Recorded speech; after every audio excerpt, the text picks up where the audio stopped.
नमस्कार मंडळी, श्री स्वामी समर्थ। आज मी ना डाळ आणि उकडाचे तांदूळ आणि मुगाची डाळ यांची पातळ अशी पेस्ट बनवते। तर त्यासाठी ना मी इथे हा पेला आहे ना, याचा अर्धा पेला मी उकडीचे तांदूळ घेतले आणि ह्याच पेल्याने अर्ध्या पेल्यापेक्षा थोडेसे कमी मुगाची डाळ घेतली आणि ते आता धुवून वगैरे घेतली आणि आता तव्यावर भाजून घेणार। गॅस कमी करू आपण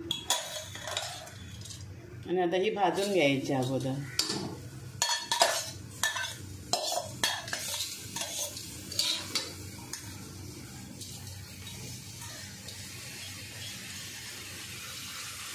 एकदम कमी गॅसवर भाजायचे तांदूळ आणि डाळ।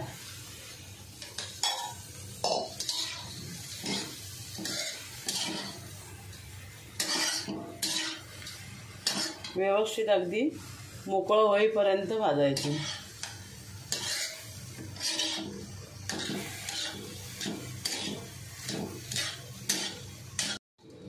ही बघा मंडळी, आता डाळ आणि तांदूळ असे भाजून मोकळे मोकळे झालेत। मग असे एकदम ओले होते ना भाजताना, ते एकदम कमी गॅसवर हे भाजायला लागतं, नाहीतर मग ते चिकटून जातात, नाहीतर करपून तरी जाणार।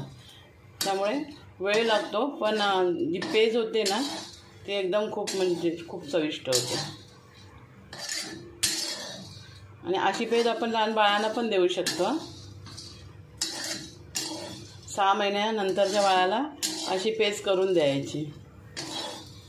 आणि आता हे तांदूळ आहेत ना, हे भाजून झालेत माझे। आता हे भाजून झाल्याच्या नंतर मी मिक्सरला थोडे बारीक करून घेणार आहे, जेणेकरून पटकन शिजतील ते।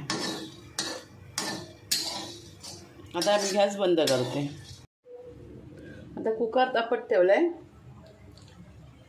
त्याच्यामध्ये आता थोडंसं तूप टाकून घ्यायचं। आता जास्त नाही टाकायचं तूप, नंतर पेस्ट तयार झाली ना की मग टाकायचं। आता फक्त थोडंसं टाकायचं।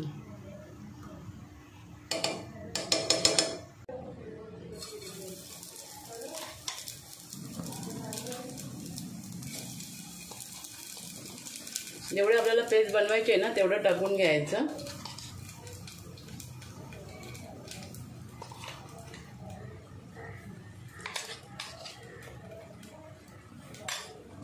आणि परतून घ्यायचं जरा, थोडंसं आपण तूप टाकलंय ना त्याच्यात थोडं परतून घ्यायचं।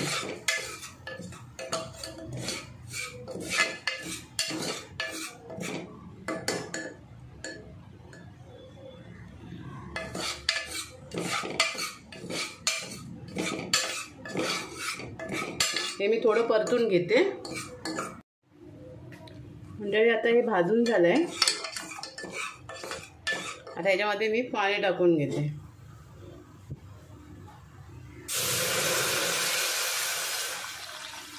दोन कप पाणी घेतलं, 2 ग्लास पाणी घेतलं होतं मी अजून थोडं घेणार आहे मी, तर व्यवस्थित शिजून निघालं पाहिजे ते। भाजून बारीक तर केलं होतं, पण अजून थोडं चांगलं व्यवस्थित गरगटीत शिजायला हवं आहे, म्हणून मी अजून थोडंसं पाणी टाकणार आहे।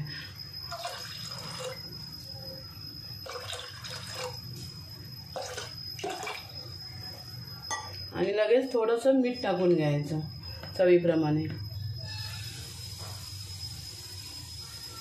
मीठ जास्त नाही टाकायचं, चवीप्रमाणे टाकायचं।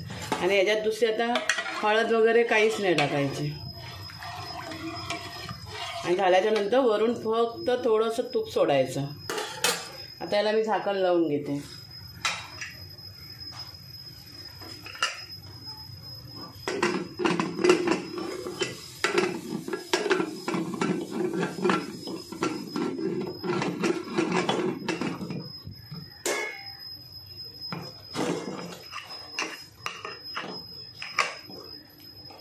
आणि याच्यात 3 शिट्या घ्यायच्या आणि गॅस बंद करायचा। हे बघा मंडळी, मुगाची डाळ आणि उकडीचे तांदूळ यांची ही पेस्ट अशी तयार झाली।